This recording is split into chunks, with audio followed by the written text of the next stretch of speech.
یہ سارے ممالک حدیث میں موجود ہے کہ مسلمانوں کے ہاتھوں سے نکل جائیں گے جنہیں یہودی گریٹر اسرائیل میں شامل کرتے ہیں۔ شام سارا، عراق سارا، مصر کا ڈیلٹا جتنا علاقہ زرخیز ہے اس کا جو بھی اچھا علاقہ ہے سارا، شمالی حجاز کا علاقہ سارا، یہاں تک کہ حدیث میں تو آتا ہے کہ مدینے کے دروازوں تک پہنچ جائیں گے لیکن مدینے میں داخل نہیں ہو سکیں گے، اللہ تعالیٰ خصوصی حفاظت فرمائے گا۔ لیکن یہ کہ مدینے کے دروازے، اب مدینے سے اوپر کتنا حجاز کا علاقہ ہے، عرب کا، سعودی عرب کا، ترکی کا بھی مشرقی علاقہ جو ہے، یہ سارا موجود ہے، احادیث کے اندر موجود ہے۔ تو یہ بڑی تلخ بھٹی آنے والی ہے۔ یہ کیوں ہے سزا؟ سزا اس لیے ہے کہ ہم نے اسلام سے بے وفائی کی، سیدھی بات ہے۔ اللہ کو تو نہ ہم سے کوئی دشمنی ہے نہ ہمارے دشمنوں سے کوئی اس کی دوستی ہے، معاذ اللہ ثم معاذ اللہ۔ اس کی دوستی کہاں، کفار سے کہاں ہوگی؟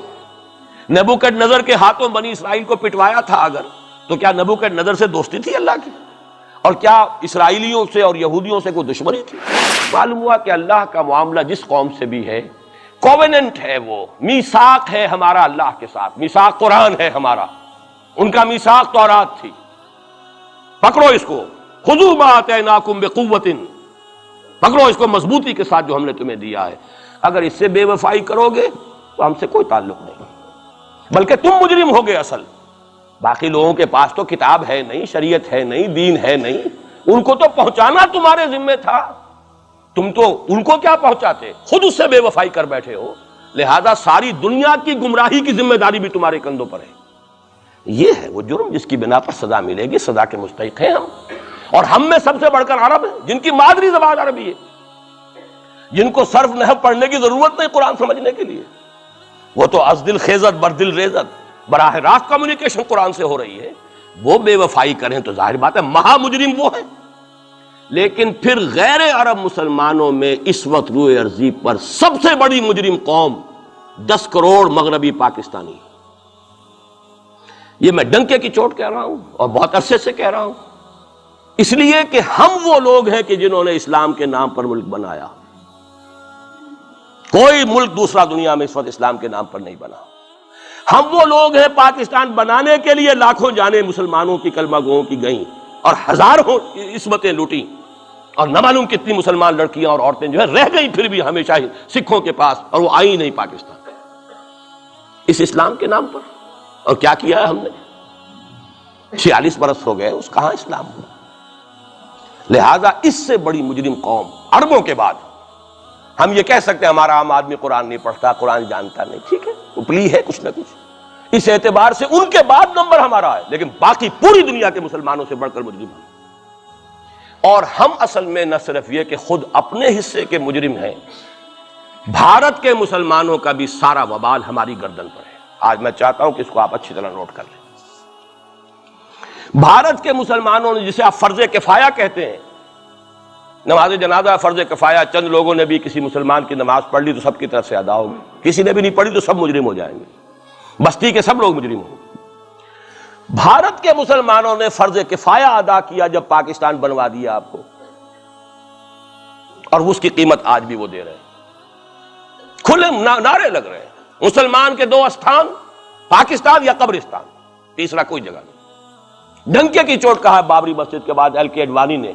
ہم ساری مسجدیں گرا دیں گے ہندوستان کی، کوئی مسجد باقی نہیں چھوڑے۔ ڈنکے کی چوٹ، اعلانیہ، یہ سب کچھ ہو رہا، اور یہ نعرے تو نہ معلوم کب سے لگ رہے ہیں،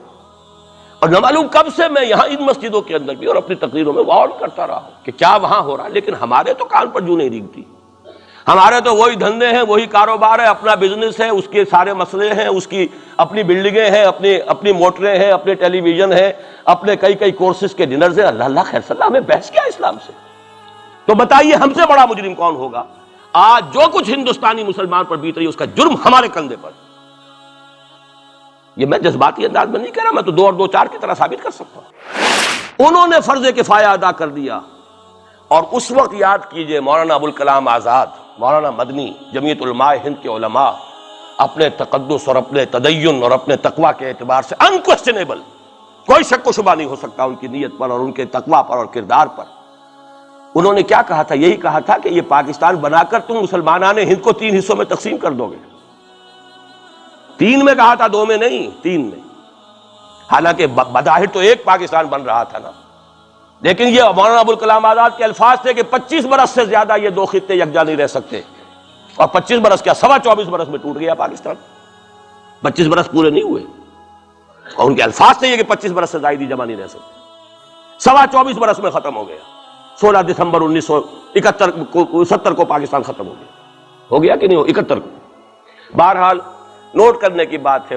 ہم نے کیا کہا تھا، میں بھی مسلم لیگی تھا، میں نے بھی نعرے لگائے ہیں، چاہے غیر شعوری دور تھا، ہائی سکول سٹوڈنٹ تھا، پاکستان کا مطلب کیا، لا الہ الا اللہ، فلک شگاف نعرے لگائے ہیں، اور نوائے وقت کا پرچہ انتظار کرتے تھے اسٹیشن پر کھڑے ہو کر، حصار ریلوے اسٹیشن کے اوپر، کہ اب گاڑی آئی اور اب نوائے وقت لیا اور پھیل گئے پورے شہر میں اس کو پہنچانے کے لیے۔ ہم کیا کہا کرتے تھے، جی نہیں، دو طرف سے پاکستان جو ہے مضبوط پاکستان ہوگا، ہندوستان میں کسی ہندو کو جرت ہوگی مسلمان کے لیے کوئی میلی نگاہ سے دیکھنا بھی؟ وہ سارے خواب کہاں گئے؟ جو ہمارا حال ہے وہ تو ہونا ہی تھا، یہ ملک بنا اسلام کے نام پر، اس کا استحکام ہو سکتا تھا تو صرف اسلام کی بنیاد پر ہو سکتا تھا، اسلام سے غداری کی، لہذا یہاں تو اب قومیتیں ہیں، یہاں تو اب ایتھنک اور ریجنل اور نہ معلوم کس قسم کی اور لنگوسٹک جو ہے نیشنلٹیز ہیں، نیشنلزمز ہیں، وہ جو ایک امت ایک وقت میں بن گئی تھی، ایک قوم، مسلم قوم ہندو کے مقابلے کے لیے، وہ تو ختم ہوئی۔ اور حال کیا ہو گیا ہے، اس سے پہلے بھی کبھی کبھی ہندو مسلم فسادات ہوتے تھے، کیا سندھ سے مسلمان نہیں پہنچ جاتا تھا وہاں ریلیف کے لیے؟ کیا پنجاب سے اور سرحد سے مسلمان نہیں جاتے تھے؟ بہار نہیں گئے تھے؟ کیا کانپور کی مسجد شہید ہوئی تھی 1915 میں تو پوری ہندوستان سے مسلمان نہیں پہنچ گئے؟ آپ کیا کر رہے ہیں، مندر گرا دیے، یہاں بڑی بہادری کا کام کیا، مندر گرا دیے، شرم سے ڈوب مرنے کا مقام ہے، یہاں بھی گویا کہ ہم اپنے عمل سے اسلام کی مخالفت کر رہے ہیں، اسلام تو اجازت نہیں دیتا، آپ کسی اور کے جرم کی سزا کسی اور شخص کو نہیں دے سکتے، ہمارے پاس تو یہ سیکریٹ ٹرسٹ ہیں، یہ لوگ ذمی وہ اپنے آپ کو منواتے نہیں، لیکن ہمارے تصور سے، اسلام کے تصور سے ذمی ہے، ان کی جان، مال، عزت، آبرو، ان کی عبادت گاہوں کی حفاظت کا ذمہ ہے ہمارا، ایک بڑی بہادری کی ہے، ذرا سوچئے تو صحیح کیا دنیا نے سوچا ہوگا، اور نتیجہ کیا نکلا؟ اگر کسی درجے میں بھی بابری مسجد کی شہادت پر کوئی دنیا میں کوئی رائے عامہ ہو سکتی تھی کوئی ہندوستان کے خلاف، ختم ہو گئی، جو انہوں نے کیا 10 گنا تم نے کر لیا، تم نے ایک مسجد گرائی ہے، تم نے اتنے 100 کہتے ہیں، پتہ نہیں مجھے تو معلوم نہیں 100 گرائے کتنے گرائے ہیں، بہرحال جتنے مندر تھے تم نے گرا دیے، فرق کیا ہے؟ ایک کردار ہے تمہارا، ایک ہی تمہارا اخلاق ہے، ایک ہی تمہارا معیار ہے، کوئی فرق ہی نہیں، بلکہ وہاں تو کم سے کم یہ تو ہے دنیا کی آنکھوں میں دھول ڈالنے کے لیے کم سے کم یہ کہ فارن منسٹری جو ہے اس نے ریزائن کیا، ہم نے مان لیا جی ہم نہیں کر سکے، ہم مجبور ہیں، حالانکہ سب ان کی اجازت سے ہوا ہے، بلکہ ان کی ملی بھگت سے ہوا ہے، لیکن یہ کہ کلیان سنگھ نے فوراً استعفیٰ دے دیا، منسٹری ختم ہو، پھر وہ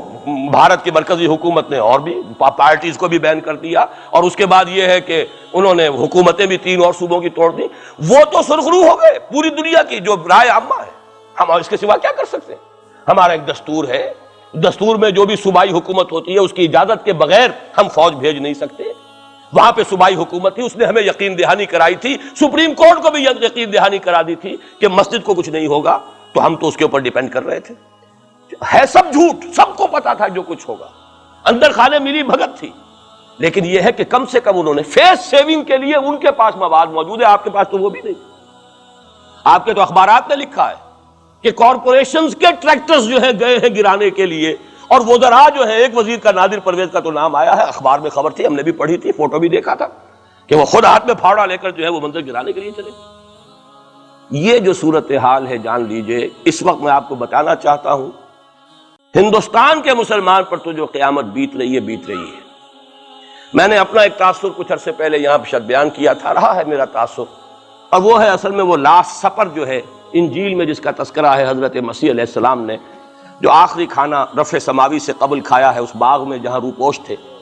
اپنے حواریین کے ساتھ، تو اس میں یہ الفاظ آئے ہیں، میں نہیں جانتا صحیح ہیں غلط ہیں، وہ ایک علیحدہ بات ہے کہ آپ نے وہ روٹی توڑی اور کہا کھاؤ، eat and this is my flesh, یہ میرا گوشت ہے، کھاؤ، اور اس کو کہتے ہیں وائن، کوئی مشروب ہوگا جو بھی ہوگا، ڈالا کہ پیو، drink and this is my blood. میرا احساس ہمیشہ یہ رہا ہے، اس کے بعد کچھ ماند پڑ گیا، جب یہاں مسلمان نے یہاں مارا ہے اور کچلا ہے اور زندہ آگ میں جلایا ہے، پھر بات ختم ہو گئی، میرے دل کے اوپر سے وہ احساس ختم ہو گئے۔ وہاں ہندو کے ہاتھوں جب مسلمان کے ساتھ یہ کچھ ہوتا تھا تو پھر جب میں کھانا کھاتا تھا محسوس کرتا تھا کہ میں ہندوستانی مسلمان کا گوشت کھا رہا ہوں اور ہندوستانی مسلمان کا خون پی رہا ہوں۔ یہ ہمیں عیش جو یہاں حاصل ہیں، جو آرام حاصل ہے، جو ہمیں یہاں پر سہولتیں حاصل ہیں، جو معاشی اس کی کاسٹ پر ہے. اس نے آپ کو یہ ملک لے کر دیا اور آج تک اس کی قیمت ادا کر رہا ہے. اور ہم جو ہے عیش کر رہے ہیں، گل چھرے اڑا رہے ہیں. یہاں جس کے پاس 2 پیسے ہو گئے برقع اتار کے اس نے پھینک دیا. یہ معلوم ہوتا ہے کہ یہ تو مفلسی کو چھپانے کا ذریعہ تھا. 4 پیسے ہوں، اچھے کپڑے پہنے ہوئے ہوں، میک اپ صحیح کیا ہوا ہو، تو پھر برقعے کی کیا ضرورت ہے؟ اور میں نے شاید سنا ہے آپ کو، مجھ سے تو چند لڑکیوں نے یہ الفاظ کہے باقاعدہ. میں جب پریکٹس کرتا تھا لاہور میں کرشن نگر میں، تو ایک گھرانے کی، اور مجھے معلوم ہوا کہ ان کے والد انتہائی نیک تہجد گزار. کئی لڑکیاں تھیں بہنیں، ایک ہی تقریباً عمر 200 سے 1.5 سال کی. کبھی وہ آتی تھی کلینک میں میرے تو برقعے سمیت، کبھی آ رہے ہیں تو بغیر برقعے کے. میں نے پوچھا یہ کیا تماشا ہے آپ لوگوں کا، کبھی بغیر برقعے کے کبھی برقعے سمیت. صاف جواب دیا. میں ان کے الفاظ کوٹ اینڈ کوٹ میں ان کے الفاظ کوٹ کر رہا ہوں. ڈاکٹر صاحب جب ہمیں کوئی میک اپ کرنے کا، کپڑے بدلنے کا موقع نہیں ملتا تو ہم برقع پہن لیتے ہیں، اور جب ہمیں موقع ملتا پھر ہم برقع کائے کو پہنتے. تو گویا کہ اس کو چھپانے کا ذریعہ برقع ہے کہ کپڑے میلے ہیں، میک اپ نہیں کیا تو لہذا برقع پہن لیا. یہ ہے حال پاکستان میں اسلام کا جو ہم نے بنایا ہے.